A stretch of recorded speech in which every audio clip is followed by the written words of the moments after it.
예, 지난 9월 나경원 전 의원에 대해서 스페셜 올림픽 코리아 관련된 압수수색 영장이 통째로 기각이 되었습니다. 앞서 의원님들께서도 지적을 해주셨는데요. 통째로 기각이 되었다, 압수수색 영장 청구된 게 전부 기각되었다라고 하는 것은 좀 굉장히 좀 이례적인 결과인 것 같습니다. 특히나 지금 나경원 의원 같은 경우 고발만 11건이 고발되어 있고 고발 내용 혐의나 이런 것들을 보면 굉장히 좀 죄질이나 이런 것들이 무거운 것들이 상당히 많습니다. 대학 입학 과정에서 청년들이 굉장히 공정을 중요시 여기는데 입학 과정에서 부정이 있었다라는 부분, 또 입학을 한 이후에 성적을 이제 교수를 통해서 올렸다라는 그런 부분도 혐의를 받고 있고, 또 그 외에 또 공적 스페셜 올림픽 코리아라고 하는 것을 운영하는 과정에서 사적으로 뭐 자신이 원하는 사람을 채용하거나 아니면 딸을 절차를 위반해서 이사로 채용했다라는 그런 부분에 여러 가지 혐의를 받고 있는 그런 상황입니다. 우리가 압수수색 영장에 어떻게 청구되고 어떤 증거가 첨부되었는지 이걸 알지 못하기 때문에 왜 이게 통째로 기각되었는지 알 수는 없겠지만, 여기 계신 분들, 뭐 법조인 분들 아니고 그냥 모든 국민들 상식으로 봤을 때는 납득이 가지 않는 겁니다. 압수수색 영장이 신청되었다가 기각된 비율이 1%밖에 되지 않습니다. 청구하면 대부분 다 발부가 된다는 거 이 자리에 계신 분들 다 알 겁니다. 지난해 있었던 조국 전 장관 사건만 하더라도, 심지어 이 조국 전 장관 사건 같은 경우에는 고발인 조사도 되지 않았습니다. 고발인 조사도 없었던 상황에서 고발장만 도대체 뭘로 압수수색 영장이 청구가 되었는지 모르겠지만 무려 70여 곳에 대한 압수수색 영장이 나왔습니다. 심지어 20년, 30년 전 사건에 대한 압수수색 영장도 발부가 되었습니다. 이런 어떤 사건에 비하면 영장이, 나경원 의원에 대한 압수수색 영장이 전부 다 기각된 게 조금 납득이 가지 않는다. 그렇기 때문에 이 압수수색 영장과 관련되어서 그 기준이 이해할 수 없는 것 아니냐라는 그런 비판이 있을 수밖에 없다라고 보입니다. 앞서 이제 처장님께서는 그런 기준이 없다라고 말씀을 하셨는데, 저희가 지적하는 것은 적어도 판단하는 기준은 있어야 된다, 있다라고 좀 보입니다. 지금 사법연수원에서 재판 실무에서도 나오는 지금 과목 중 하나가 영장 재판 실무라는 과목이 들어가 있습니다.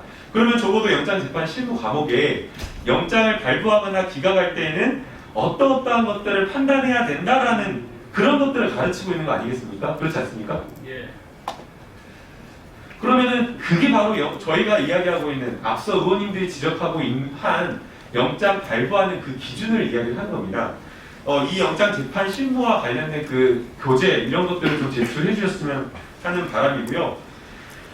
적어도 이 기준과 관련되어서 또 하나 지적하고 싶은 것은, 기준과 관련되어서 정확하게 사전적으로 뭐 명확한 가이드라인이 없다, 이렇다라고 한다면 최소한 기각된 이후에 왜 기각되었는지, 왜 발부가 되었는지 국민들이 좀 알아야 된다고 생각이 됩니다. 그런데 지금 영장 발부나 기각된 그런 어떤 사유나 이런 것들을 보면 근거가 없습니다. 그냥 3줄, 4줄, 5줄, 많아야 뭐 6줄입니다.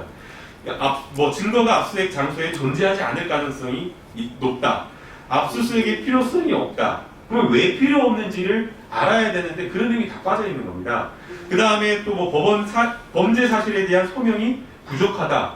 왜 부족한지 그게 궁금한 겁니다. 그래서 좀 이 압수수색 영장을 발부하고 기각할 때에 그런 부분에 대한 좀 자세하고 친절한 좀 설명이 필요하지 않을까라는 생각이 드는데, 처장님 어떠신가요?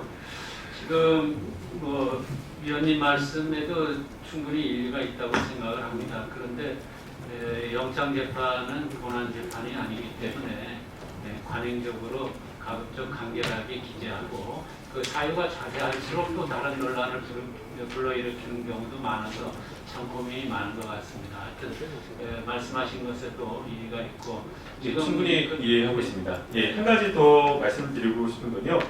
그 영장 발부하거나 기각을 하는 것, 결국 공정의 관점에서도 볼 수 있겠지만, 근본적으로는 수사 과정에서 발생할 수 있는 여러 가지 기본권 침해를 법원이 통제하는 데 가장 중요한 지점이 있다고 생각이 됩니다.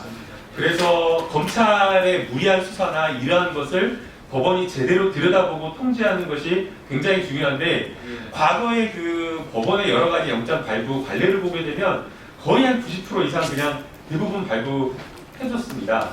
실제 지금 뭐 여기 들어오기 전에 소변철 의원님도 계시지만 그냥 뭐 이렇게 진술서 하나 받으면 다 해줬다고 지금 이렇게 말씀하시고 있는데 이건 저는 잘못된 관행이고 잘못되었다고 보입니다. 그래서 영장 발부와 관련되어서 공정한 기준, 국민들이 납득할 수 있는 어떤 특권층을 감싼다라는 그런 어떤 형식적인 그런 것이 없어져야 되고 거기에 더해서 더 본질적인 것은 영장이 기각되고 발부될 때 그게 정말 국민의 기본권을 보호하고 검찰의 잘못된 수사를 그리고 이런 것들을 통제하는 데에 법원이 제 역할을 하고 있는지에 대한 고민이 좀 충분하게 이루어져야 된다고 보입니다.